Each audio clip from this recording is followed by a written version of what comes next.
자, 계속해서 세분되는 지구를 계속 알아봅니다. 계속해서 교재 72페이지죠. 이제 7번에 취락지구하고 8번에 방제지구 남았죠. 자, 취락이라는 게 뭡니까?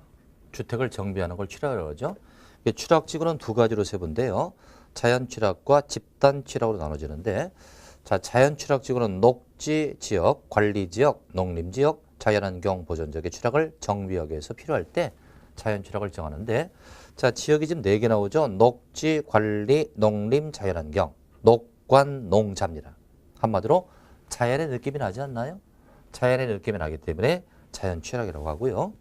또 집단 취락지구는 개발 제한 구역의 취락을 정비하기 위해서 필요할 때 집단 취락지구를 정한다고 합니다.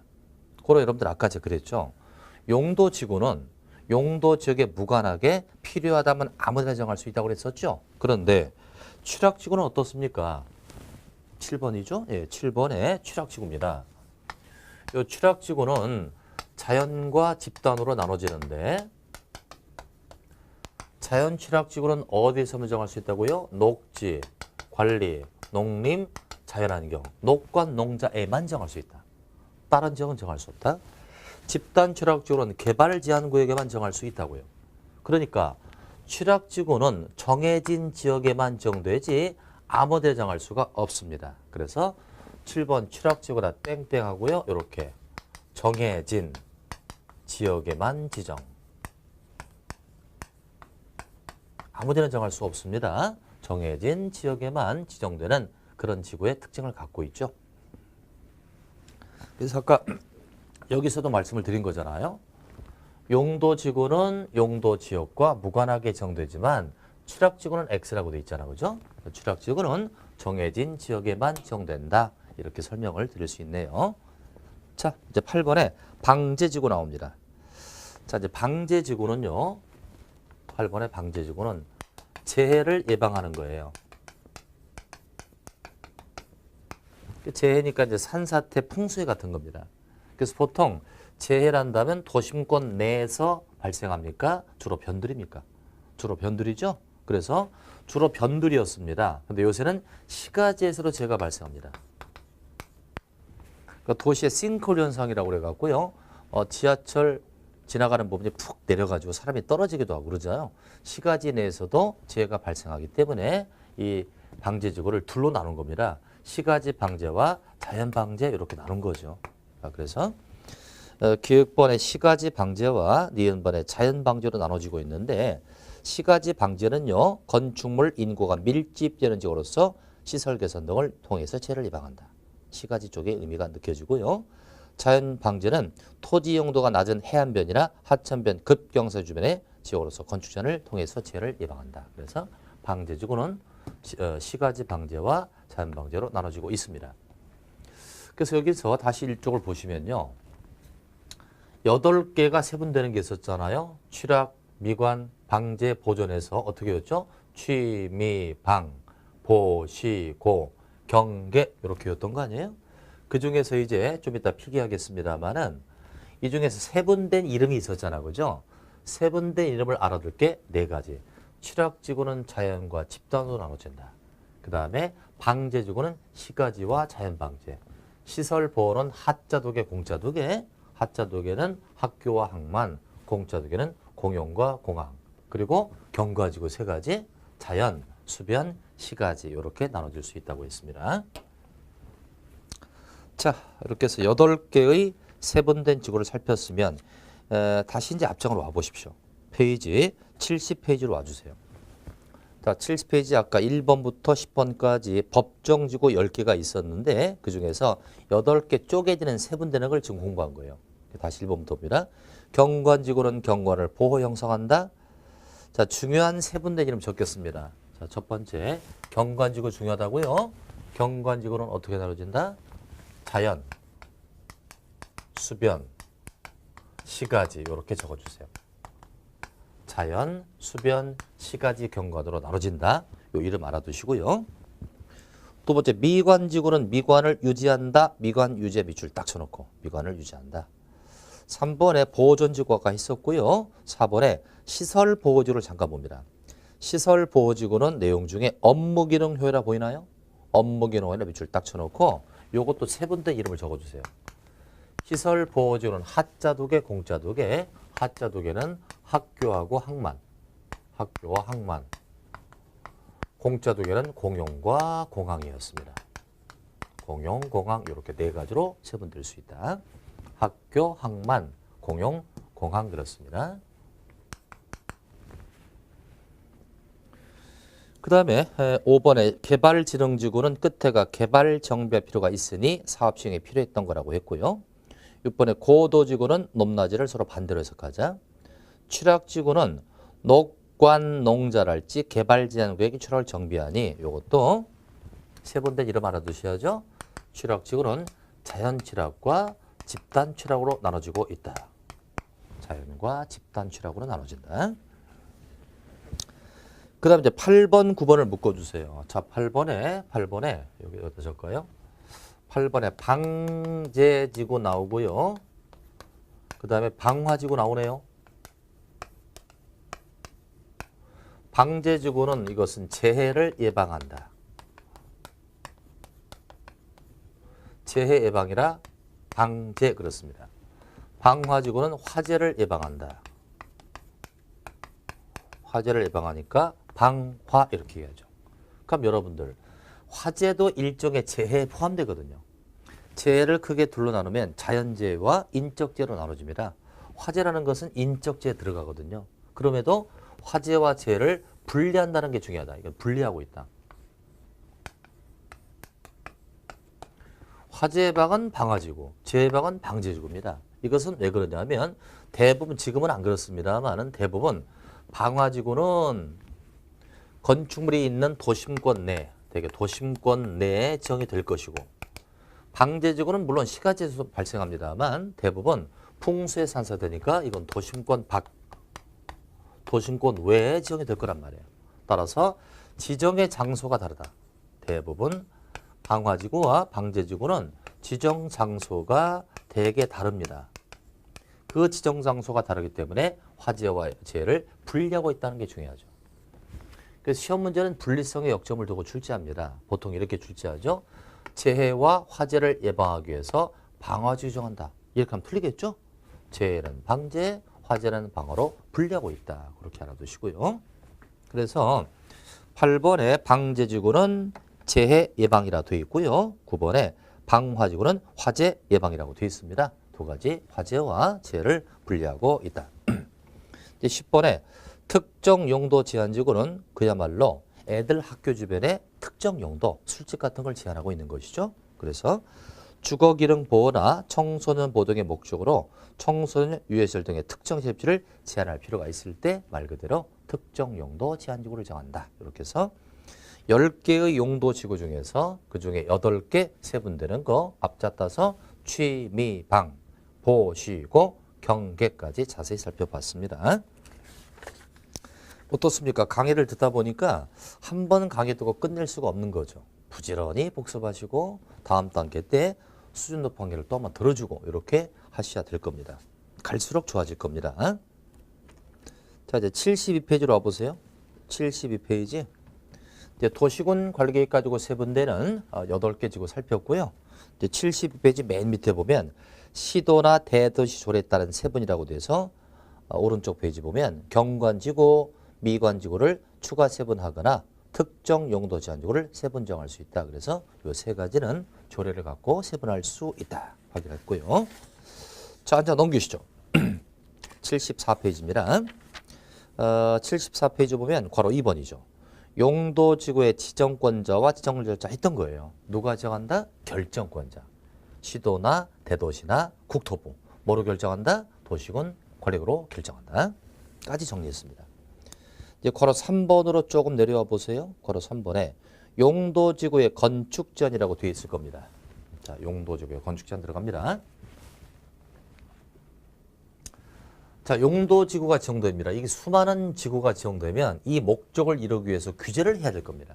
그러니까 건물 지을 수 있다 없다를 규제를 할 겁니다. 그래서 용도지구가 지정되면 행위자는 어떻게 하느냐 이렇게 합니다. 이 5개 지구 보이죠? 고도지구부터 이 5개는 별도로 정해요. 이 법 또는 다른 법률로 별도로 정한다.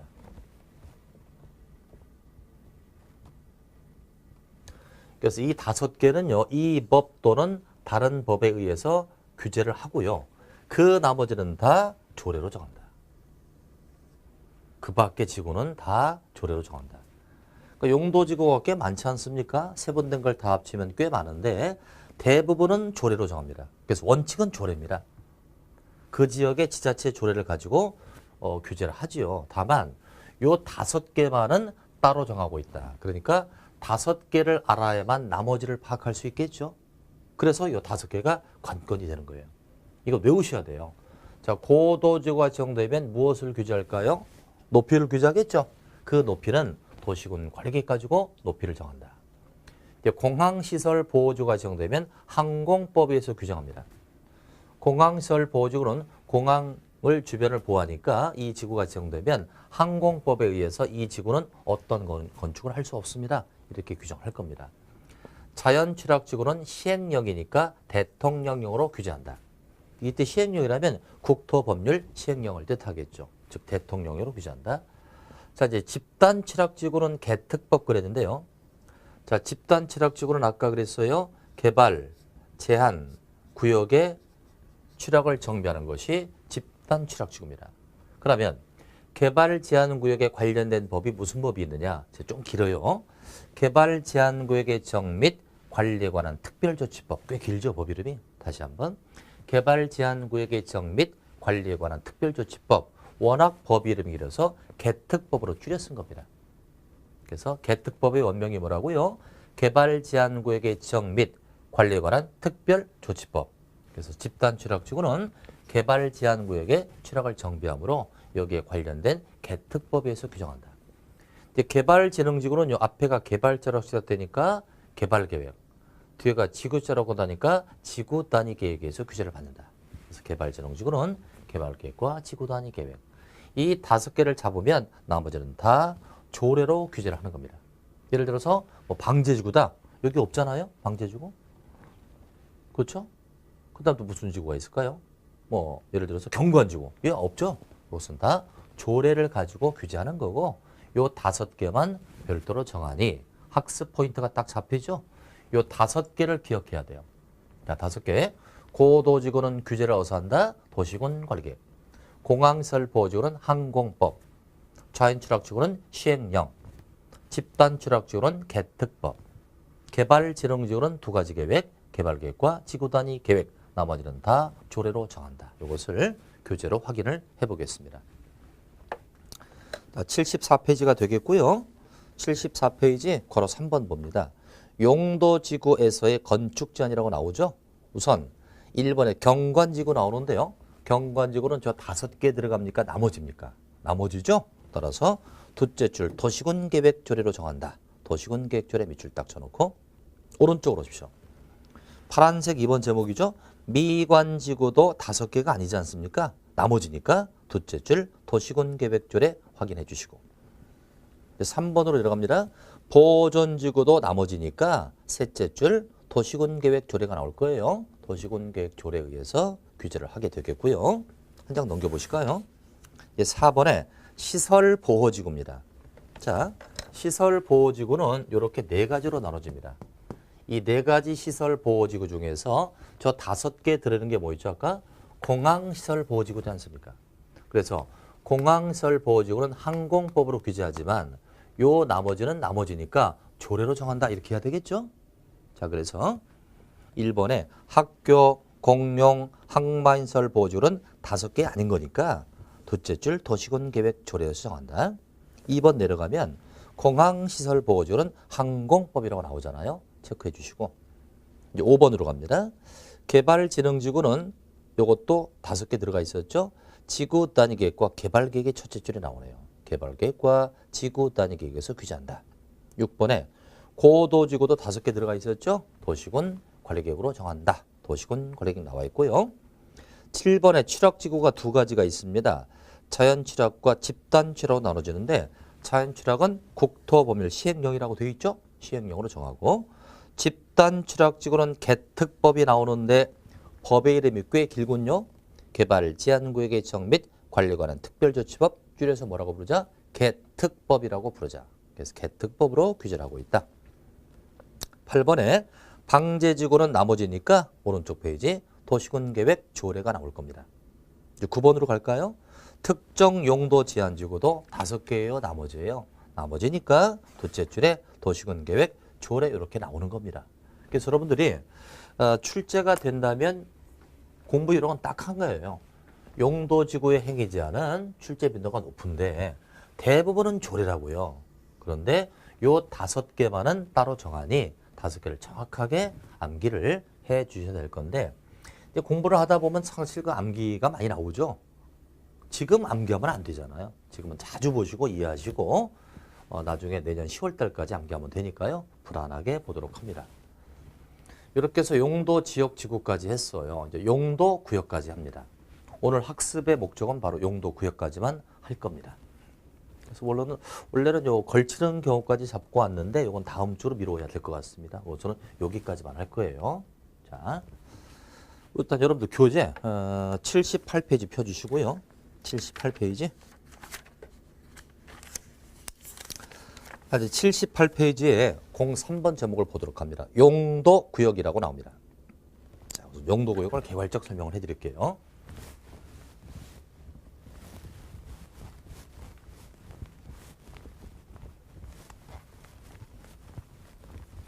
자, 이제 용도 지역도 했고, 용도 구역도 했고, 용도 지구도 했고, 이제 용도 구역을 들어갑니다. 자, 용도 구역이 대체 뭘까?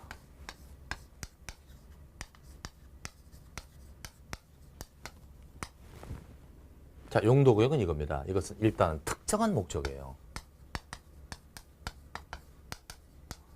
특정한 목적을 달성하기 위해서 지정이 됩니다. 그러니까 어떤 지역은 자연환경도 보호해야 되고 어떤 지역은 물고기를 또 보호해야 되고 어떤 지역은 개발을 또 유보해야 되고 이런 특정 목적이 있을 겁니다. 이걸 위해서 지정되기 때문에 이 특정한 목적을 이루기 위해서 행위 규제가 엄청나게 씁니다. 행위 제한이 대단히 크다. 그래서 끝에가 물론 다 구역자로 끝날 겁니다. 그래서 용도구역은 종류가 5개가 있는데 그중에서 여러분들이 개발 제한 구역을 가장 많이 들었을 거예요. 개발 제한 구역, 그린벨트 아닙니까? 대단히 규제가 세잖아, 그죠? 또 개발 제한 구역은 서울시 전역에 정하는 것이 아니라 특정 지역에 나타나는 국지적 지정, 대단히 국지적으로 정한다. 국지적 지정이니까 서울시 전부를 대상으로 하는 게 아니라 변두리에 조금씩 정하는 거예요. 국지적 지정이니까 규모가 작습니다. 굳이 세분하지 않는다. 쪼개지지 않습니다. 세분되지 않는다. 자, 그래서 일단 우선 프린트를 먼저 또 보면서 돌아가요. 자, 여기 보시면 용도 구역이 있습니다. 자, 지정은 마찬가지로 도시군 관리계획이죠. 도시군 관리계획 가지고 결정권자가 정하는데 결정권자 확인할까요? 시도나 대도시 나왔고요. 국토부 나왔죠. 근데 여기는 해양수산부 장관이 나오네요. 왜 해수부가 들어갈까요? 용도구역 5개 중에서 수산자원 보호구역이 있지 않습니까? 이것은 해수부 장관이 정하는 거죠. 그래서 해수부가 들어간다. 또 법으로 정해지는 법정구역이 있는데 이 법정구역이 요 5개가 있다는 거예요. 법으로 정해진다. 그러나 조례를 갖고는 구역을 정할 수 없다. 또 이런 개발 제한 구역 같은 경우는 조그만 동네를 대상으로 국지적 지역이 되기 때문에 굳이 쪼개지지 않습니다. 지역이 좀 클 때 쪼갤 텐데 조그마니까 세분되지 않는다. 또 특수한 목적을 위해서 지정되기 때문에 규제가 엄청나게 세다. 또 중복정이 된다고 하네요. 여러분들 아까 이게 3가지가 비교가 돼요. 용도 지역도 했고요. 용도 지구도 했고요. 지금 용도구역을 합니다. 용도 지역은 도관 농자가 있었습니다. 이건 토지를 대상으로 정하니까 평면적 지정, 중복이 안 됐었죠. 그러나 용도 지구는 건축물을 대상으로 입체적 지정입니까? 중복이 된단 말이에요. 그런데 용도구역은 어떻다? 중복이 됩니다. 이 5개 중에서 개발 제한 구역과 도시 자연공원 구역은 중복이 됩니다. 이것은 이 2개 구역은 목적이 좀 유사성이 커요. 목적이 비슷한 게 많기 때문에 중복될 수 있다. 이렇게 알아두시고요. 자, 이제 9번 해봅니다. 용도구역은 끝에가 다 구역자로 끝나는 게 5개 있습니다. 개발 제한 구역, 도시 자연공원 구역, 시가와 조정구역, 수산자원 보호구역, 입지규제, 최수구역. 앞자 따서 개, 도, 시, 수, 입 이렇게 되는데 자, 일단 지정하는 자가 제각기 다릅니다. 개발 제한 구역은 국토교통부 장관이 정한다. 이거 말이에요. 별도의 공부가 아닙니다, 여러분들. 자, 아까 다 배운 겁니다. 자, 천천히 얘기할게요. 아까 도시군 관리계획 공부했었죠. 도시군 관리계획의 결정권자가 원칙은 시도나 대도시. 예외는 국토부였었죠. 그러니까 국토부가 어떨 때 결정한다고 그랬죠? 센 거는 국토부가 결정하잖아요. 그게 바로 개발 제한 구역입니다. 그래서 개발 제한 구역은 국토부가 결정한다. 도시 자연공역은 시도 원칙인 시도나 대도시가 결정한다. 시가와 조정구역도 아까 본 것 같죠? 원칙은 시도가 정하지만 국가계획과 연계할 때 국토부 장관이 정할 수 있었다고 했어요. 수산자원보유는 당연히 해수부 장관이 정할 수 있다. 입지규제 취소는 국토부 장관이 정한다. 이렇게 해서 일단 지정하는 자가 제각기 다르고요. 또 법률의 적용이 달라요. 개발 제한 구역의 행위 규제에 대해서는 개특법에 따른다. 이거 줄여서 개특법이라고 그랬죠? 개특법. 개발 제한 구역의 정 및 관리에 관한 특별조치법 개특법. 도시 자연공원 구역은 도시공원 및 녹지에 관한 법률 줄여서 도시공원 법률. 시가와 조정구역이 바로 국토법률을 적용한다. 국토법률. 국토법률이 적용되고 이제 수산자원보호구역은 수산자원관리법이 적용된다. 입지규제 취소구역은 국토법률을 적용하게 되고요. 국토법률을 적용하고 국토법에 의해서 입지규제 취소구역 계획을 가지고 규제를 한다는 거예요. 자, 따라서 이 용도구역의 출제 패턴은 쉽게 나올 때와 깊게 나올 때가 있다. 쉽게 나오는 것은 종류가 5개니까 지정하는 지정권자고 법률의 적용을 물어본다. 이건 아주 쉬운 문제예요. 좀 더 깊게 들어가자면 이런 다른 법이 적용되는 것들은 깊게 출제할 수 없습니다. 우리는 지금 국토법률을 공부하기 때문에 국토법률을 적용하고 있는 시가와 조정구역이나 입지규제 취소구역의 포인트가 높다. 이렇게 공부하시면 됩니다. 자, 그럼 이제 교재 가지고 훑어보도록 합니다. 자, 78페이지 용도구역 가볍게 넘어가겠습니다. 자, 개발 제한구역 지정권자 누구? 국토부 장관 밑줄. 국토부 장관은 이제 목적을 4가지로 끊어서 번호 붙이자고요. 첫 번째, 도시의 무질산 확산 방지해라. 1번 딱 따라하시고. 도시의 무질산 확산을 방지한다. 두 번째는 도시 주변의 자연환경을 보존한다. 이게 두 번째. 세 번째는 도시민의 건전한 생활환경을 확보한다. 네 번째는 그 밑에 줄 보안상 도시개발을 제한한다. 이게 네 번째. 보안상 도시개발을 제한할 필요가 있다고 인정되면 개발 제한 구역 지정 또는 변경을 뭐로 결정한다? 도시군 관리로 결정할 수 있다. 자, 목적 4가지 뭐라고요? 무질선 확산 방지, 도시변의 자연환경을 보존한다, 도시변의 건전한 생활환경 확보하고 보안상 도시개발을 제한한다. 이게 바로 개발 제한 구역입니다. 누가 정한다? 국토교통부 장관. 자, 이때 4가지 목적을 이렇게 지금 밑줄을 다 쳐놨을 거예요. 이렇게 해서 4가지를 다 밑줄 쳤는데 첫 번째 형광펜 같고요. 첫 번째 색을 칠해야 돼요. 무질서한 뭐다?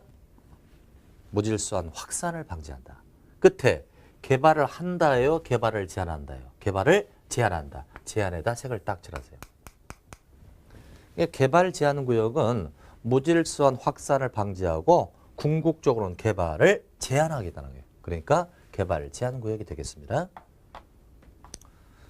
두 번째, 개발 제한 구역의 지정과 건축 제한의 근거 규정은 개특법이라고 되어 있잖아요. 그래서 개발 제한 구역의 지정 또는 변경에 필요한 사항은 따로 법률을 정하니 그 따로 법이 바로 2번에 나와 있는 개특법입니다.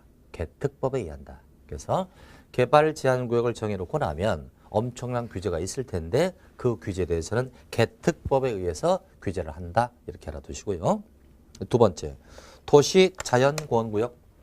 자, 도시자연공원구역 땡땡하고요. 이렇게 적으세요. 아파트 뒷산. 우리 아파트 뒷산이에요. 요즘에 아파트 지을 때 산을 다 밀지 않죠. 산을 그대로 살려서 힐링으로 쓰고 있습니다. 아파트 뒷산에 약수도 들어가고 등산도 하죠. 이게 바로 도시자연공원구역.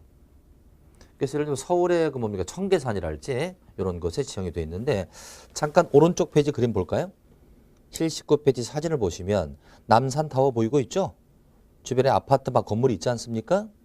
거기에 뒤 흡사이다 보면 남산이 훼손될 수 있잖아요. 근데 남산은 그 도시 지역에 어떠한 그 건전한 환경을 확보해주고 등산로를 쓸 수 있도록 보존을 해줘야 합니다. 그러기 위해서 도시 자연공원구역을 정한다. 아파트 뒷산쯤 보시고요. 자, 누가 정한다? 시도나 대도시 밑줄 딱 치고. 시도나 대도시는 이것도 목적을 네 가지로 줄여보겠습니다. 1번 도시의 자연환경 보호, 2번 경관 보호, 경관을 보호한다. 3번에 도시민에게 건전한 생활환경을 확보한다. 도시민에게 건전한 여가식 공간. 네 번째, 식생에 양호한 산지 개발을 제한한다. 내수를 끊어주세요. 도시의 자연환경 보호, 경관 보호, 그리고 여가식 공간 제공, 식생에 양호한 산지 개발을 제한한다. 그래서 세 번째 목적을 보면은 도시민에게 건전한 여가식 공간을 제공한다고 돼 있잖아요. 거기다가 등산로 약수도라고 적으세요. 아파트 뒷산으로 등산로나 약수도를 제공해 줄 수 있다는 겁니다. 이럴 필요가 있다고 인정되면 도시 자연공원구역의 지정 변경을 뭐로 결정한다? 도시군 권력으로 결정할 수 있다. 이렇게 되어 있죠. 자, 오른쪽 페이지 2번 갑니다. 도시 자연공원구역의 지정이나 변경에 대해서 따로 법률을 정하니 그 따로 법이 뭐다? 도시공원 및 녹지 등에 관한 법률 밑에 나와 있죠. 도시공원 및 녹지 등에 관한 법률에 의한다라고 되어 있습니다.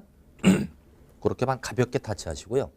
이제 3번에 시가화 조정구역, 이것은 국토법률이 적용되니까 좀 더 자세히 좀 봐야 되겠습니다. 설명을 좀 해드릴게요.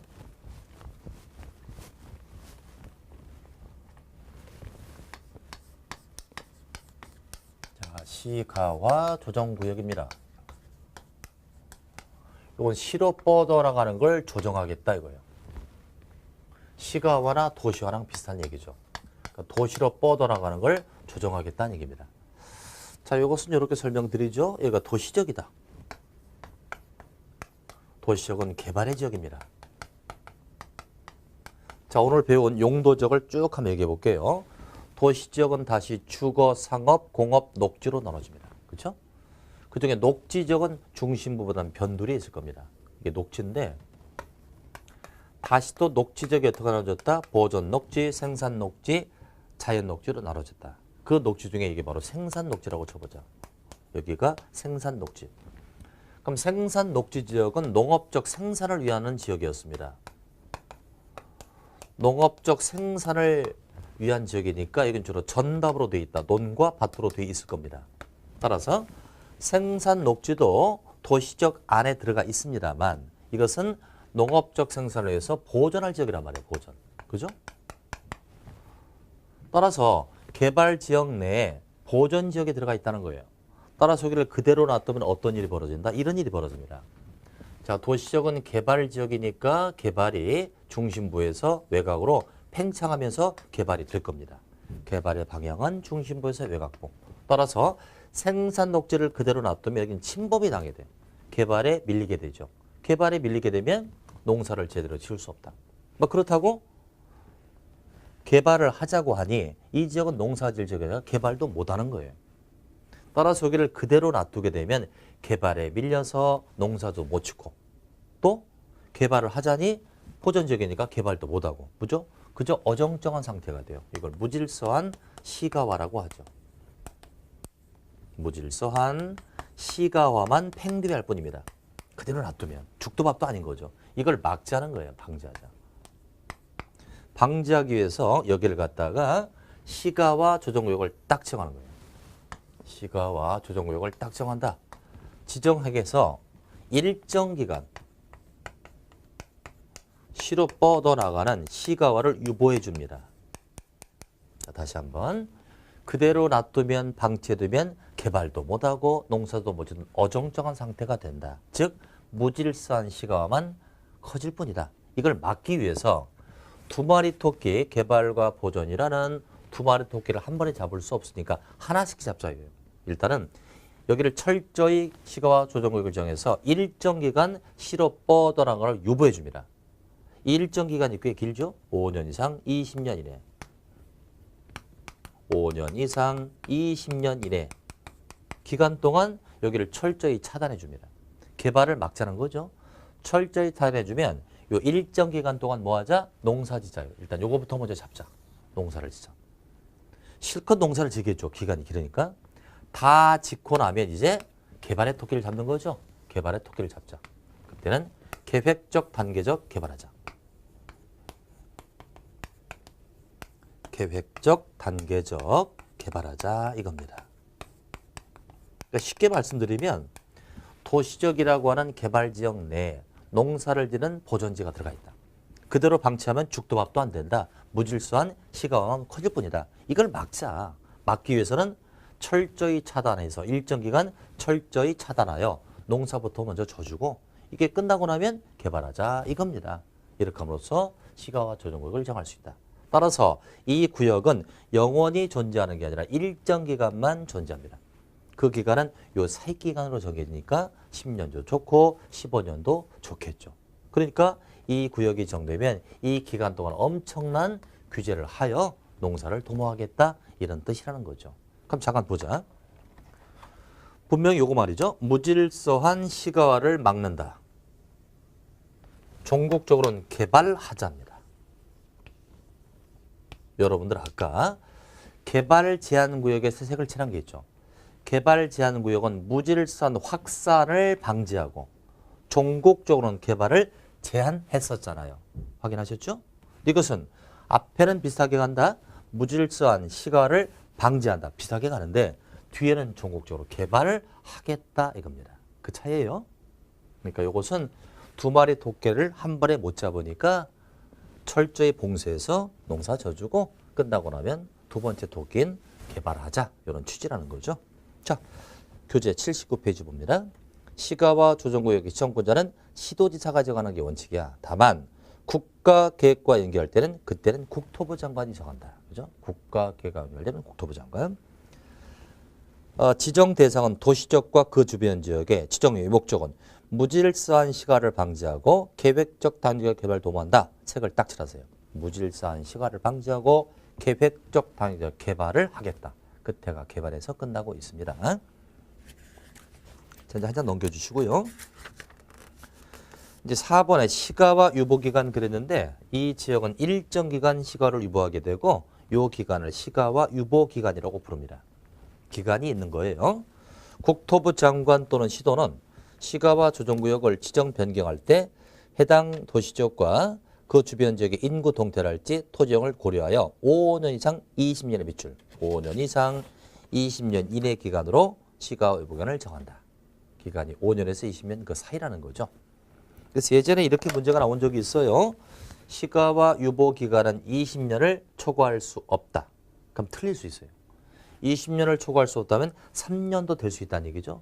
분명히 시점과 중점이 명확하다. 5년에서 20년 이내 그렇습니다. 자, 따라서 이 기간이 있다. 만약에 10년으로 정했다라면 10년이 지나면 이 구역은 자동으로 없어진다는 뜻이에요. 그래서 기간이 정해졌다면 기간이 지나면 자동으로 없어지니 그게 5번입니다. 구역계 효력 상실. 시가와 조정구역의 정에 관한 도시군 관리계획 결정은 시가와 유보기간이 끝나는 그 다음 날 효력을 잃는다. 그래서 만약에 유보기간을 10년으로 정했다면 10년을 다 채운 그 다음 날 실효가 됩니다. 실효는 효력이 상실됐다는 얘기죠. 그래서 공법상 실효는 그날까지 다 채우고 그 다음 날 실효가 되는 거죠. 그래서 공식이에요. 공법상 실효는 다음 날 이렇게. 뭐 15년 정했다면 15년 일단 채우고 그 다음 날 실효가 되는 겁니다. 다음 날 밑줄 딱 쳐놓고. 그 밑에 이제 건축 제한은 이건 심학습으로 넘어가도록 합니다. 이번 과정은 시가와 조정구의 개념 정도 잡는 거죠. 자, 한 장 넘겨주시고 82페이지 가는 거죠. 수산자원 보호구역 누가 정한다? 해양수산부 장관, 해수부 장관. 그럼 수산자원 보호구역이 4번 제목이죠. 이것은 땡땡하고 양식장이라고 적었어요. 남해 통영 앞바다랄지 여수 앞바다, 완도 앞바다에 김양식, 굴양식장이 있습니다. 이런 양식장을 보호해서 수산자원을 보호하기 위해 수산자원 보호구역을 정한다. 그럼 양식장을 보호하려면 물도 보호해야 되지만 인접 토지를 함께 보존해야 오염도가 들어가지 않겠죠. 그래서 지정권자는 해양수산부 장관이 정한다. 지정 대상은 공유수면과 인접 토지까지 함께 정하죠. 인접 토지. 오른쪽 지정의 목적은 수산자원을 보호, 육성한다. 네 번째 건축 제한. 수산자원 보호의 건축 제한은 수산자원 관리법에서 따로 정하고 있습니다. 그래서 밑에 그 그림에도 있습니다만 바닷가 양식장을 주변으로 수산자원을 보호하기 위해서 수산자원 보호구역을 정할 수 있다. 이렇게 되어 있죠. 이제 다섯 번째 입지 규제 최소 구역이 나오는데 이것도 간단히 설명을 하죠. 중요한 게 시가화하고 입지 규제가 중요하거든요. 자, 이거 좀 지우고 이렇게.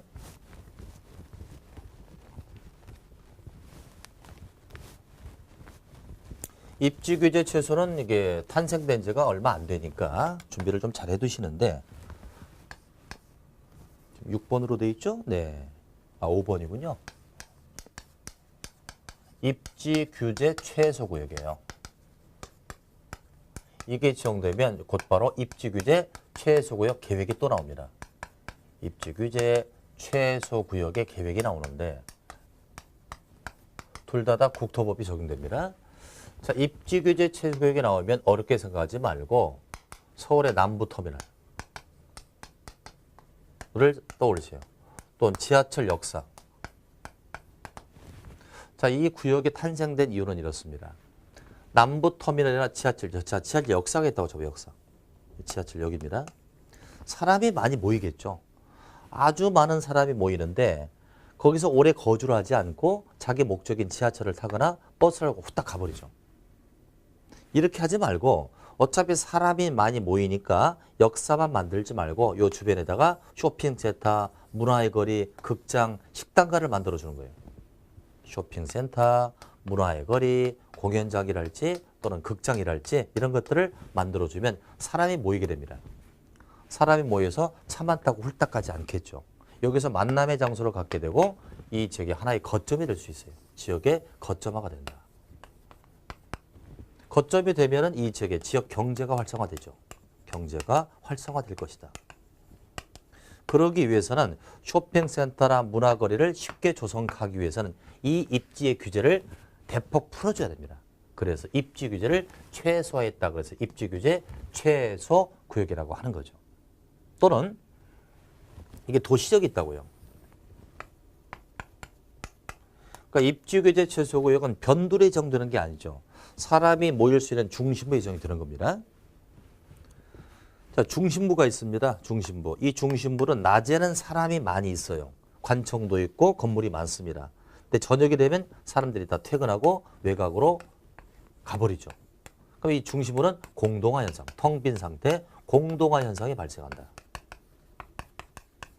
왜 중심부에 집을 지을 수 없는 거죠? 땅값이 워낙 비싸잖아요. 명동 한복판에 집 못 짓잖아요. 그러니까 낮에는 버글버글 하다가 밤에는 다 잠자러 집으로 간다. 야간에 텅 빈 공동화 현상이 된다. 이걸 정비해서 활성화시키자.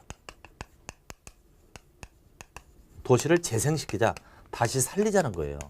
그러기 위해서는 여기에 규제를 대폭 풀어줘야 가능하지 않느냐. 그래서 입지 규제 최소구역은 사람이 모일 만한 곳에 입지를 대폭 최소화해서 사람이 모일 수 있도록 시설을 설치해 주는 겁니다.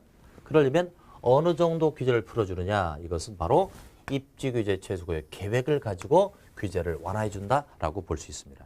따라서 이 구역은 누가 정해야 마땅할까요? 관할 지자체 보고 이 구역을 정해라 그러면 다 정하겠죠.